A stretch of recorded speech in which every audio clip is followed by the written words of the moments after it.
The views expressed are solely those of the speaker and not necessarily those of Paltalk.com, AVM software, or its advertisers.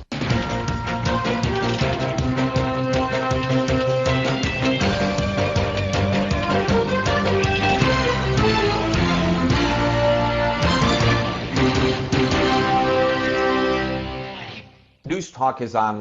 News Talk Online is a production of Paltalk.com, the largest multimedia interactive program on the internet with more than 4 million unique users, on demand on iTunes and on YouTube and on my blog, GaryBaumgarten.com, where you are encouraged to post your comments whether you agree with me or not. And thanks to our friends at CRN Digital Talk Radio. We are syndicated coast to coast across the United States of America into 12 million additional households. I am your host, Gary Baumgarten. Before we get started on today's topic, I want to wrap up a few unfinished issues from yesterday's show. Alan Jacey, do you remember yesterday when I said that there were veterans groups who supported U.S. Senator Jim Webb's GI Bill? Yes, I do, Gary. And what was the term that somebody used to describe me when I said that? I believe it was a four-letter word, liar. Liar. That's right. I am a liar.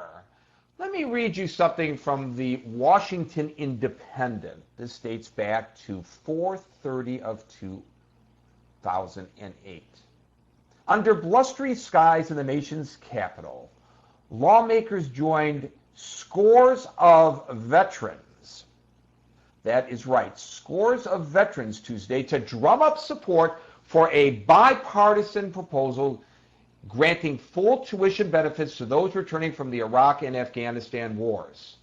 Sponsored by two Vietnam veterans, Senators James Webb, Democrat of Virginia, and Chuck Hagel, Republican of Nebraska, the bill would cover the full cost of in-state public tuition, room, board, and supplies, while encouraging private institutions to help 21st century vets with their education bills.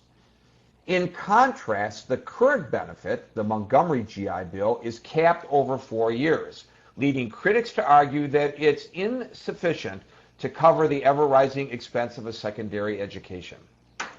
Now, ladies and gentlemen, perhaps I am involved in a conspiracy with the reporter, Mike Lillis, who wrote this, to lie to everybody about the fact that there are some veterans groups who support the bill, but I think that erases that particular charge that I am a liar. I hope so, anyway. Now, speaking of liars, today, Scott McClellan's book, it hasn't been released, but excerpts have come out. He is the former press secretary to the White House, and he says that the President of the United States, he doesn't use the term lie, he says misled the people of this nation about the war in Iraq in order to drum up support. Now, let me reiterate my position on this particular issue. My position has been, and continues to be, whether one is in favor or opposed to a war, we, the American people, and in fact the people of the world, deserve transparency.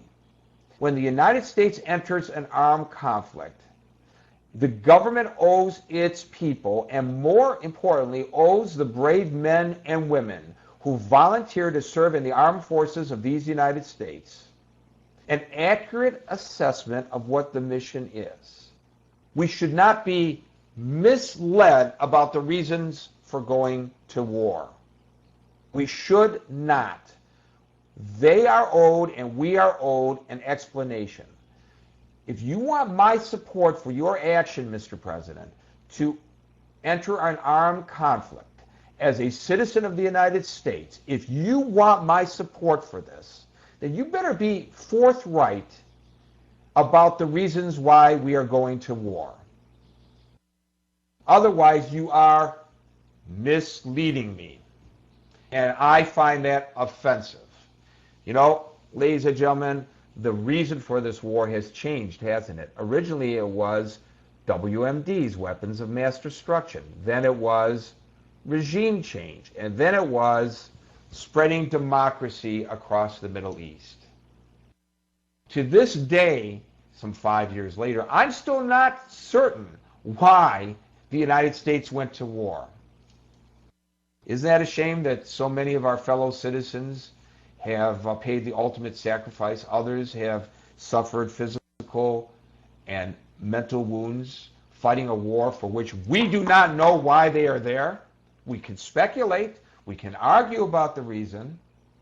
Some say it was to avenge a death threat against Daddy Bush. Some say it was to get the oil. They haven't done a very good job of that. Last time I checked at the pumps, the price of oil doesn't look like the United States has gained control of the oil reserves in Iraq. And by the way, if the oil reserves are so plentiful, why aren't the Iraqis helping to pay for this war?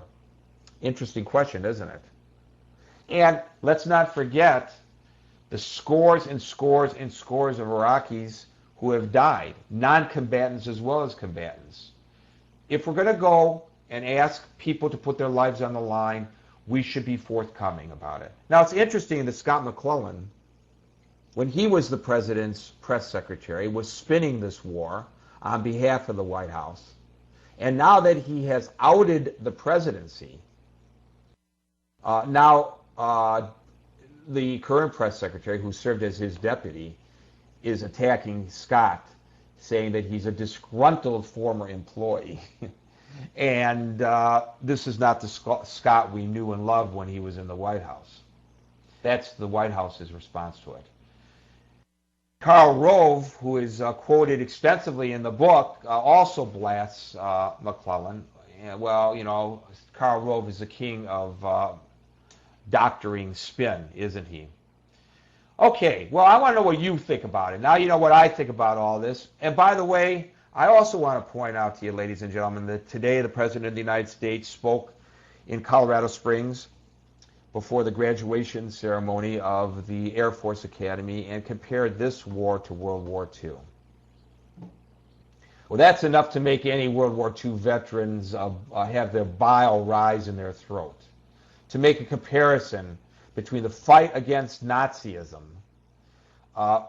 a fascist organization that attempted to take over the entire continent of Europe, that took people who believed in had different religious beliefs than Der Fuhrer and put them in extermination camps. That was a pretty moral and ethical war, a good reason to go to war, to push back that hateful opportunity upon us, threat upon the world. And at least when the Allies went to war against the Nazis, they knew why they were marching into